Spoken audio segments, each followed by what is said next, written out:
That's what happens to hyper-celebrities and dictators. They deprive themselves of that social regulation because they forbid it, and then they're in hell. And sometimes they drag everyone along with them, too. That's what happens to hyper-celebrities and dictators. They deprive themselves of that social regulation. They forbid it.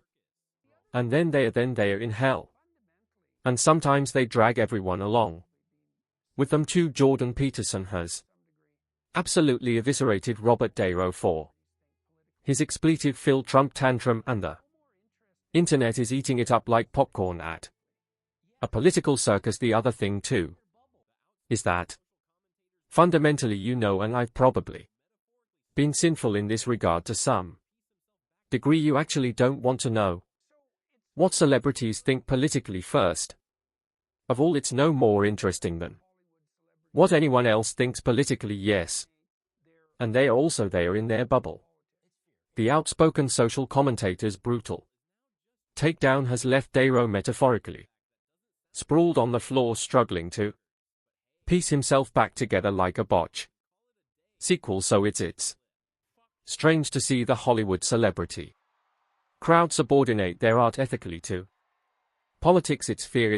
The man who once played Raging Bull is now just raging, desperately searching for a comeback. That doesn't sound like an outtake from Meet the Foos, but hey, maybe he'll just drop another F-bomb and call it a day like he did in this clip.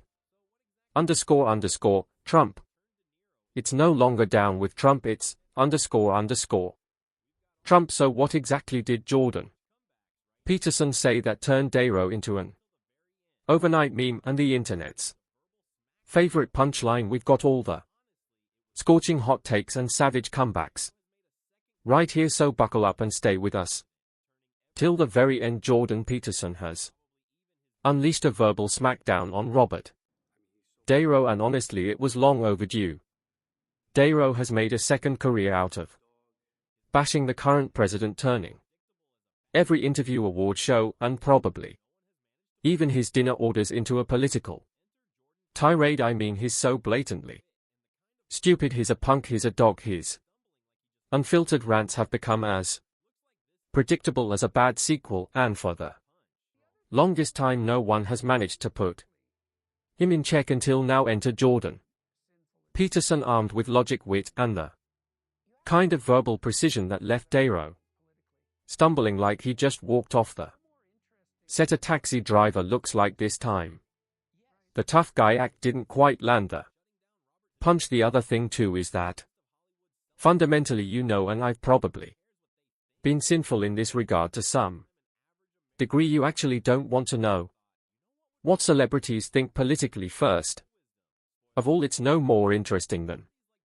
what anyone else thinks politically. Yes, Jordan Peterson wasted no time shutting down Robert De Niro, reminding him and the rest of Hollywood's self-appointed moral authorities that nobody cares what they think seriously. When was the last time an average American looked at their grocery bill and thought, what would really help Robert Dow's political wisdom? Spoiler alert, never. Celebrities like De Niro live in a bubble so thick not even reality can pop it, while regular folks are out here juggling rent, gas prices, and the daily struggle of adulting. De Niro and his AI's pals are busy lecturing them from their multi-million-dollar mansions. Peterson's takedown was a much-needed reality check, a reminder that shouting expletives at the sky doesn't make you profound, it just makes you the guy people cross the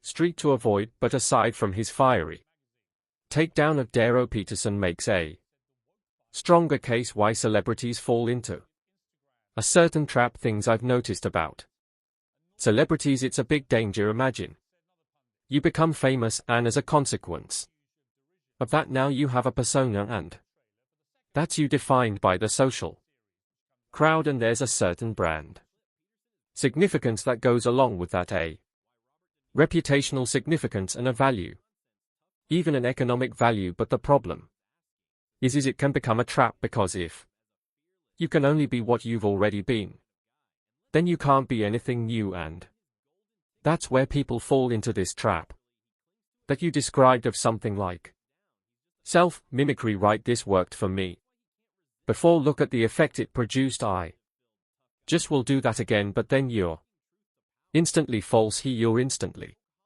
false when you do that. It's like you're sacrificing your future self for whatever your past self once attained.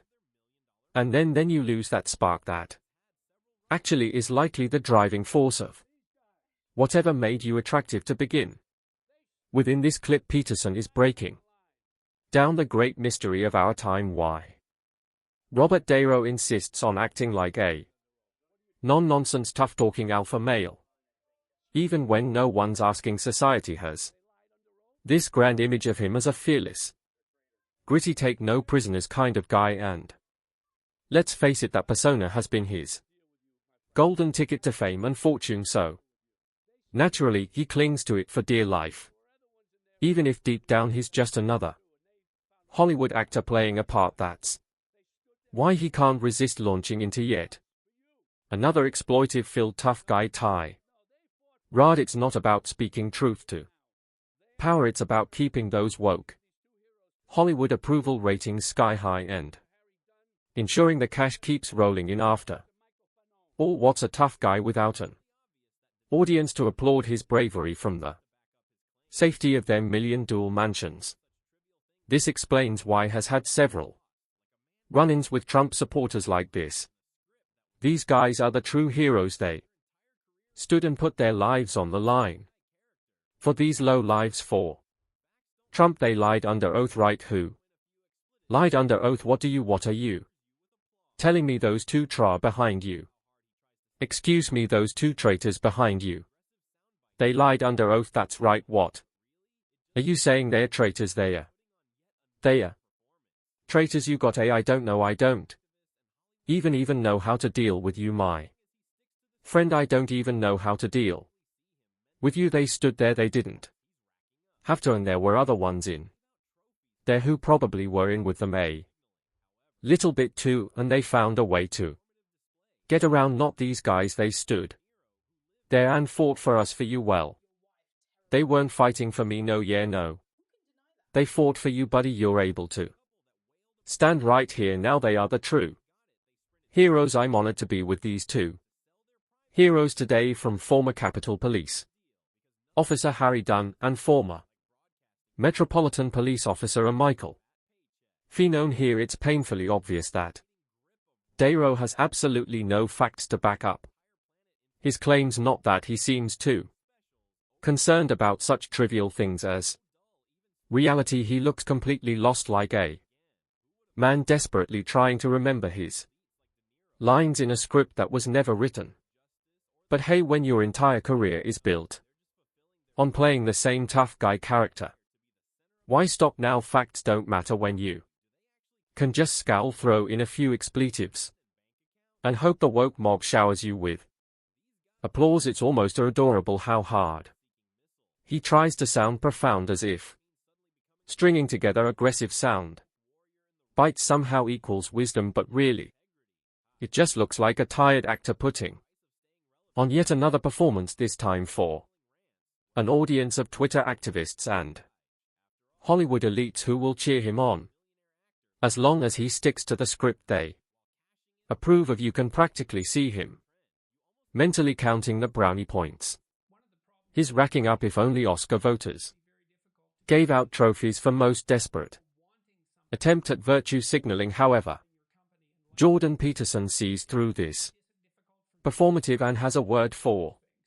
celebrities like De Niro who live fake lives. If you're putting on a show, you will become self-conscious, and the reason for that is because putting on a show is an expression of self-consciousness. Putting on a show means it's about you by definition, right? You're displaying yourself for status, for example, to be the smartest person in the room for whatever short-term self-centered gain you're currently after. Well, that makes you self-conscious. Jordan Peterson is absolutely right. Again, who would have thought self-absorbed Hollywood elites like Dero aren't out here fighting for truth, justice or the common man. No, they're just fulfilling their never-ending, all-consuming desire to be the center of attention. Because let me ask you, do they actually care about anything other than their own reflection and bank account? Not a chance. These guys will follow money and fame like a heat-seeking missile, no matter where it leads. If that means suddenly becoming the loudest, most obnoxious woke warrior in the room, so be it. Principles, integrity, those don't pay the bills, and if the price of staying relevant is a few over-the-top virtue signaling rants, well, Dero is more than happy to oblige. After all, nothing screams authentic like a millionaire actor lecturing the rest of us about morality while cashing in on Hollywood's lab ideological trend. You almost have to admire the hustle. Almost. One of the problems with being famous is it must be very difficult to distinguish between people wanting something from you and people enjoying your company and liking you, and it might even be difficult for them to distinguish between those things because fame is a very difficult thing to deal with even as an onlooker. Okay, so this clip takes a slight detour, but Peterson makes an excellent point, one that's just too good to ignore. See, there's a good chance Dero can't tell the difference between people who actually like him and people who just want something from him. It's almost sad, almost maybe he genuinely believes the woke mob adores him, that every standing ovation and gushing tweet is a sign of real admiration, but in reality he's just a convenient pawn on the ideological chessboard. They don't respect him, they use him. He's a disposable mascot trotted out whenever Hollywood needs a cranky old actor to shake his fist at the sky and yell about the bad guys, and when he's no longer useful, poof, he'll disappear faster than the last celebrity who thought they had actual influence beyond their scripted monologues. It's the Hollywood cycle. Play the game, get the applause, and hope no one notices when they toss you aside for the next shinier virtue signaling mouthpiece. One of the big losers, the celeb crowd. Beyonce loser, Oprah huge loser, J-Lo you matter. We should be emotional, we should be upset, we should be scared and outraged, we should. Our pain matters, we matter. You matter, loser. If you want to tell me who to vote for or what's happening with the economy or immigration, please sit down. Taylor Swift, sorry you effed around and found out you do not have unlimited influence. The young girls love you because you sing songs about men who break up with you, and they can all relate to that. No one gives two shits about your political opinion, so you should take it and stuff it. That could be your next song. St. It funny enough, as Megyn Kelly so accurately points out, nobody is actually listening to these celebrities. If they were Kamala Harris, would have won in a landslide just from the sheer weight of Hollywood endorsements alone. She had half of Tinseltown campaigning for her, yet somehow the voters didn't get the memo.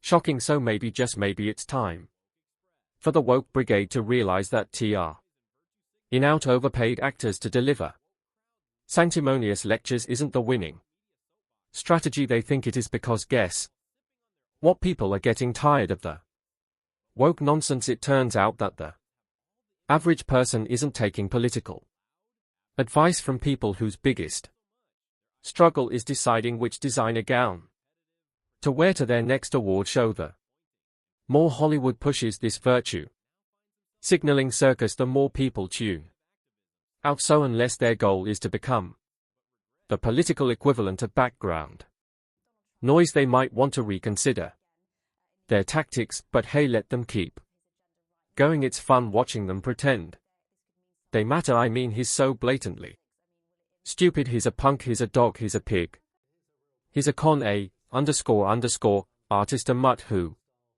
Doesn't know what he's talking about. Doesn't do his homework, doesn't care. Thinks his gaming society doesn't pay his taxes, he's an idiot. Colin Powell said it best, he's a national disaster. So, dear Robert De Niro, this profanity lack tantrums against Trump didn't work then.